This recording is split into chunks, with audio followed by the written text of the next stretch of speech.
अब आप पार हो गए, अब आप अपनी संपदा जोड़ो।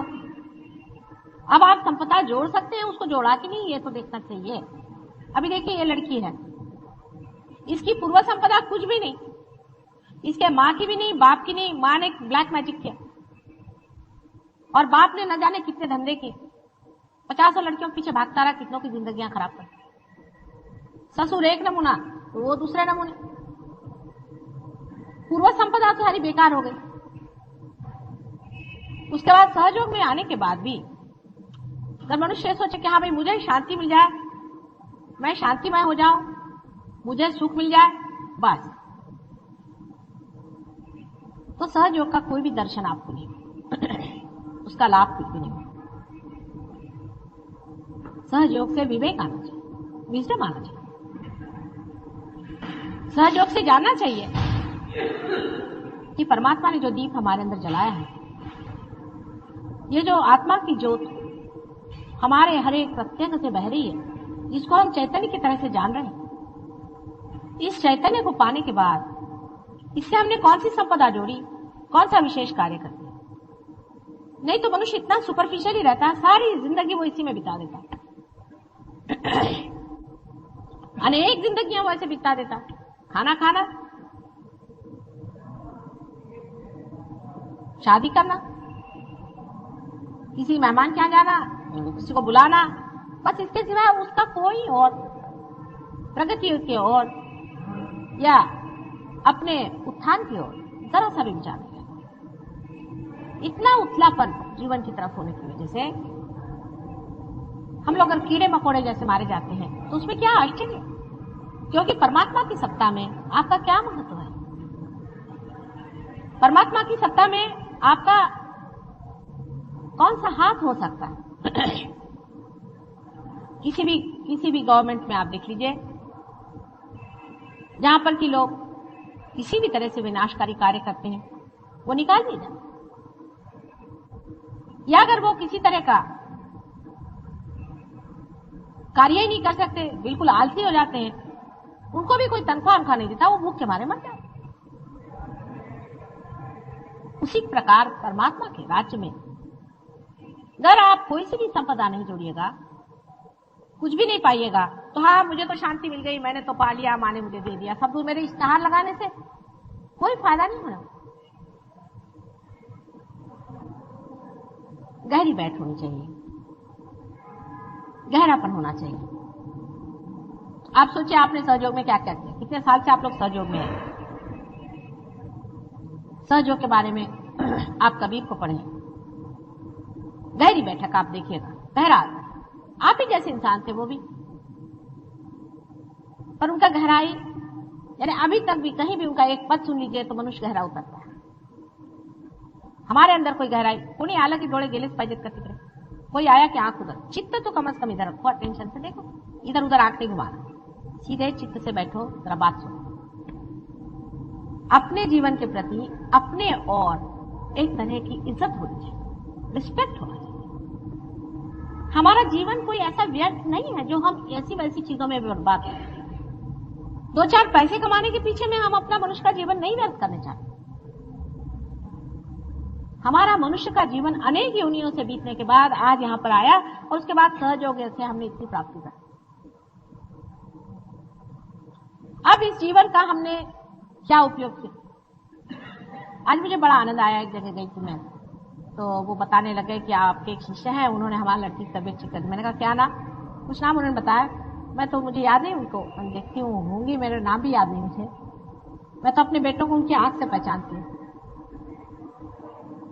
पर बड़ा आनंद आया, नहीं तो बस मेरे बच्चे को ठीक कर दो, मेरे बाप को ठीक कर दो, मेरी नौकरी ठीक कर दो, मेरे फलाने को ठीक कर दो, ये एक चला। जब वो हुआ उसके बाद दूसरी चीज ये है कि माँ तुम्हारी वजह से सब कुछ हो गया, हमको ये मिल गया, हमको शांति मिल गई। अरे भाई मिला तो अब क्या करें तुम्हारा, तुमको भी तो कुछ पाना चाहिए, तुम्हारी भी तो कोई संपदा जोड़नी चाहिए। तो अपना अर्थ पहले समझो। देखिए आज इस लड़की को देखने से आपको पता चले इसके अंदर भूत बाधा है। जब भी मेरे सामने आती वो भूत यूं यूं यूं यूं करता है ना, आपने देखा है। अब कहेगा माँ मासूम है, भगवान ने इसे क्यों कर दिया? भगवान कभी भी किसी पे अन्याय क्यों करेंगे? वो तो करुणा निधि है, प्रेम के सागर है।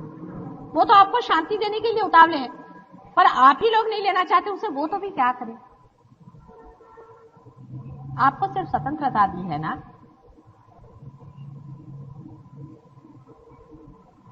इस स्वतंत्रता का उपयोग आप लोग अगर अपने उत्थान के लिए, अपनी संपदा जोड़ने के लिए करें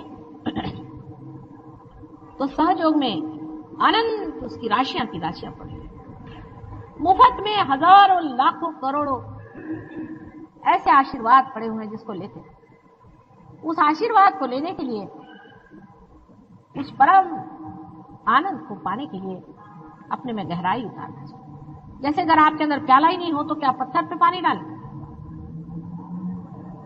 मनुष्य को, जिसको अपने प्रति कोई भी श्रद्धा नहीं है और कोई सा भी रिस्पेक्ट नहीं है, जो अपनी जिंदगी का क्षण क्षण व्यर्थ फेंक रहा है, उसके अंदर क्या परमात्मा का राज्य उतरेगा? और उतर के भी उसका क्या फायदा होगा? इसकी संपदा जोड़नी होगी, क्षण क्षण हर शब्द में इसकी संपदा जोड़नी। एक शब्द भी मुंह से निकले तो वो मंत्र बन सकता है। आप जानते हैं, जब मैं बोलती हूं तो आपके अंदर के चक्र घूमने लग जाते हैं। इसी प्रकार आपकी भी जिह्वा पर जब प्रेम का राज्य आ जाएगा तो जो शब्द आप एक भी शब्द बोले वो मंत्र मात्र हो जाता है, और जो कुछ भी बोलोगे वो सत्य हो जाता है। अब तो अनंत के दरवाजे खुल गए। जब परमात्मा के राज्य में आपका समावेश हो गया तो अब उससे और क्या अधिक हो सकता है? पर इस वक्त वो डिग्निटी, वो बड़प्पन, वो संजीदापन जब तक आप लोग अपनाएंगे नहीं तो परमात्मा के द्वार पर भी आपको कितने देर कोई खड़ा रखेगा। आपके लिए सिंहासन तैयार किया कि आइए बैठिए, लेकिन आप में अगर ये शक्ति ही नहीं कि उस सिंहासन पर बैठे, वो संजीदापन ही नहीं आपके अंदर में, तो वहां बैठ के भी क्या होगा? परमात्मा के राज्य में घुसने वाले लोगों को जरूरी चीज चाहिए कि पहली चीज मान लेना चाहिए कि परमात्मा सर्वशक्तिमान है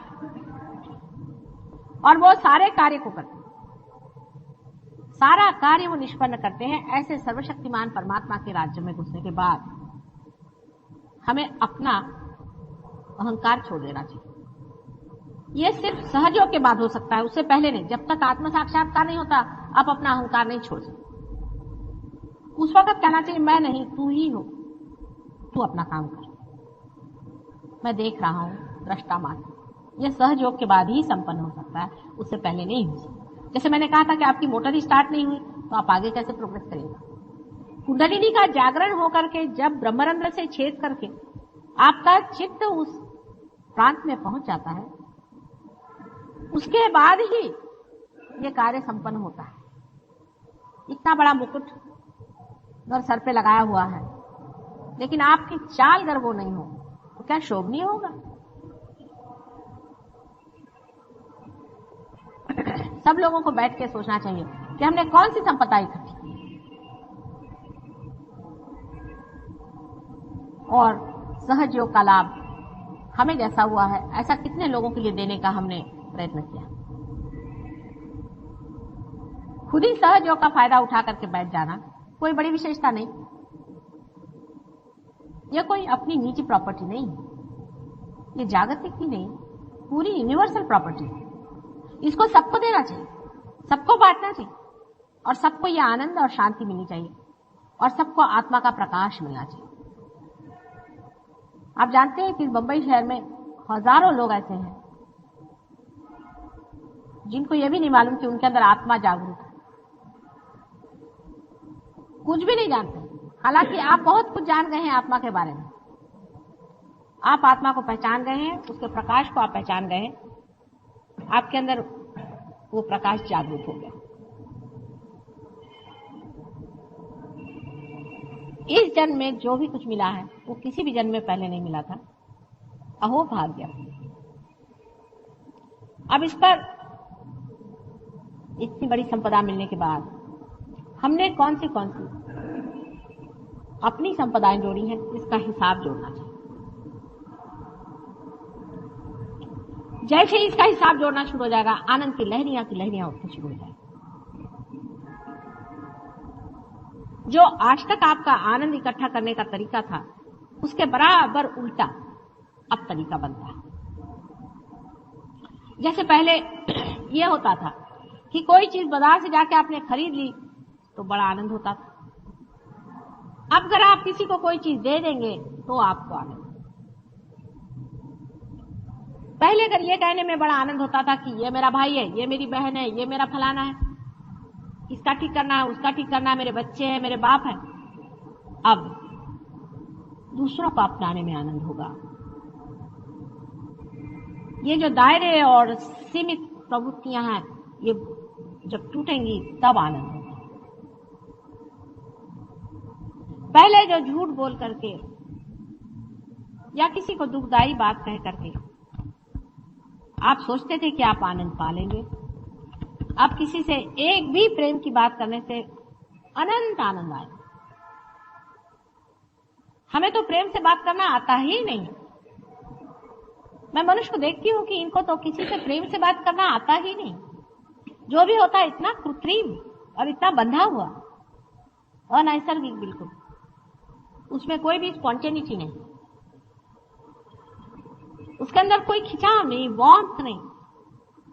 ऊपरी जबान से हम लोग दूसरों से बात करते हैं, लेकिन सहयोग के बाद नितांत प्रेम से हम बात कर सकते हैं। एक भी शब्द कह देना और उसका कोई बुरा भी नहीं मानता।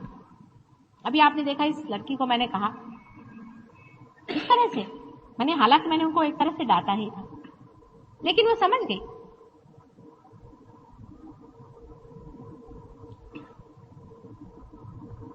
सहयोग के आनंद किसी किसी ने तो बहुत पाए हैं, लेकिन जब तक आप गहरे इसमें उतरेंगे नहीं तब तक कुछ भी लाभ नहीं मिलेगा। आप जानते हैं कि हमारे प्रोग्राम्स में हजारों में से कम से कम कुछ नहीं तो आधे लोग पार हो जाते हैं और उसके बाद बैठ गए घर में बैठ गए, फिर कहीं मिल जाते हैं। हाँ उस दिन बड़ा आनंद आया था मुझे। फिर क्या हुआ भाई? फिर मैं उसी आनंद में बैठी रही। फिर क्या हुआ? फिर एक गुरुजी आए थे, उसको मैंने पैर छुए, उस दिन से मेरा आनंद आया। तो तुम गई क्यों उस गुरु के पास? अरे तुमको किसी के पास जाना ही था तो किसी मांगने वाले के पास जाते, जिसको जरूरत है उसके पास जाते, उससे कहते। तुम ऐसे आदमी के पास गई क्यों? उसकी वजह ये कि आपकी दृष्टि अभी पूरी खुली नहीं, आपने वाइब्रेशंस पहचाने नहीं, आप ऐसे आदमी के पास पहुंच भी नहीं सकते। मैंने बच्चों को देखा जो रियलाइज सोल्स होते हैं, वो अगर ऐसा कोई आदमी देखते हैं घर में आते हुए तो दूसरे दरवाजे से भाग जाएंगे या रोना शुरू कर देंगे। छोटे बच्चे होंगे कि ये कैसा आदमी आ गया, कुत्ते होंगे भौंकने लग जाएंगे। ऐसे आदमी का कोई फोटो देख लेंगे तो उस पर भौंकना शुरू कर देंगे।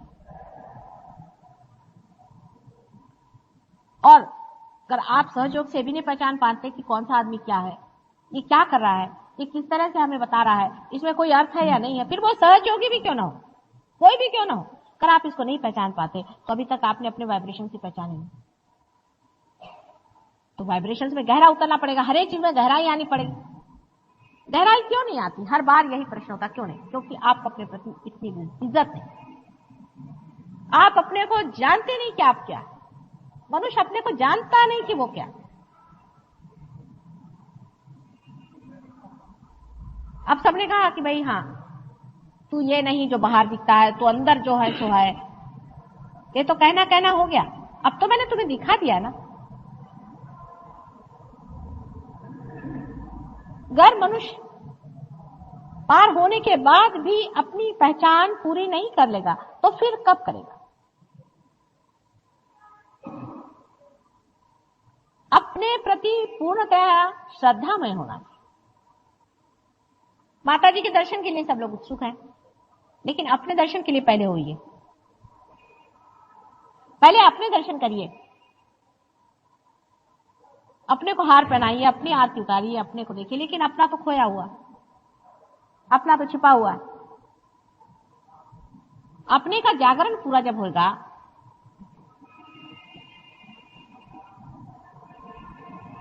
तो फिर आप स्वयं देख सकते हैं। अपने को देखना सीखना चाहिए। और आपका दर्पण समाज, आपका दर्पण समाज। समाज में एक मनुष्य विचरता है, उसके लिए लोग कहते हैं कि बाप रे ये कौन आदमी आ गया, कैसे आ गया, एकदम मैग्नेटिक, स्वच्छ निर्मल भी, अंदर बाहर एक, डिग्निफाइड, एकदम से देख के साथ लगता है हाँ कितनी निर्मल इसकी दृष्टि, प्रेम भरा हुआ। देखते साथ समाज कहता है हाँ प्यार।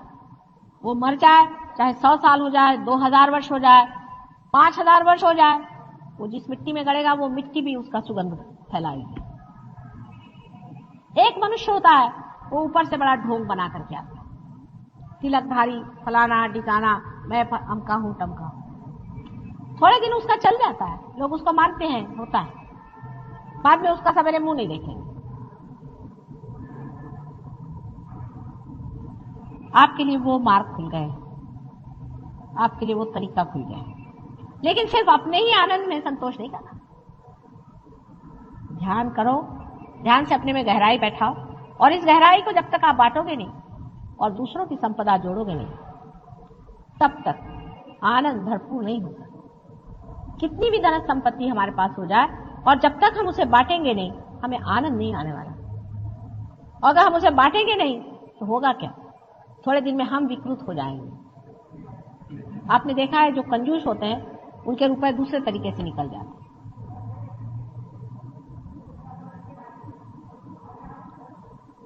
इस वक्त ये समझ लेना चाहिए कि जो जो लोग पार हो गए हैं इनको लुटा देना चाहिए अपने को, अपने में गहराई ला करके। समुद्र जिस तरह से आकाश में मेघों के आवरण भेज देता, इसी प्रकार आपको करना चाहिए। यह तो नहीं कि समुद्र गहरा है तो सारा पानी अपने ऊपर खींच लेता है, इसलिए वो गहरा है कि उसके अंदर से अनेक मेघ निकल करके चले जाए और इस संसार में फैल जाए, तो भी उसके अंदर की संपदा नहीं खत्म, और फिर खींच कर वही पानी वापस उसी में चला।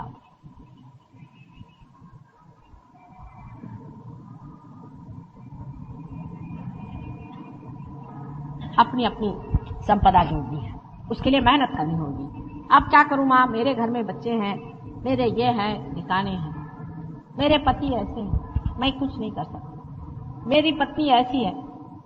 आप ही में ऐसी मिसालें हैं, आप जानते हैं, ऐसे लोग हैं जिनके घर में बहुत उनको तकलीफ है, लेकिन वो अपनी संपदा जोड़ रहे हैं। क्या आखिर ये घर हमारे साथ नहीं देने वाला, हमारी संपदा ही हमारे साथ है।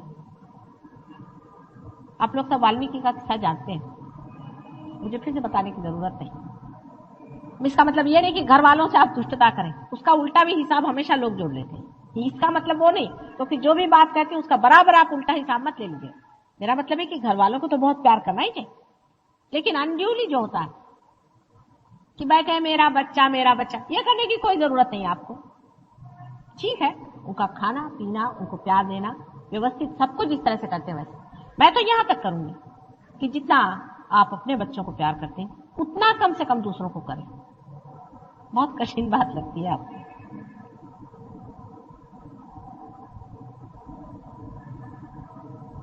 अच्छा उतना नहीं, उससे आधा करो।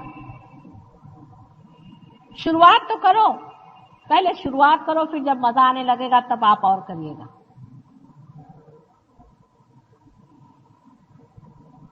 प्रेम का आनंद जो है वही आनंद, वही है प्रेम ही आनंद है।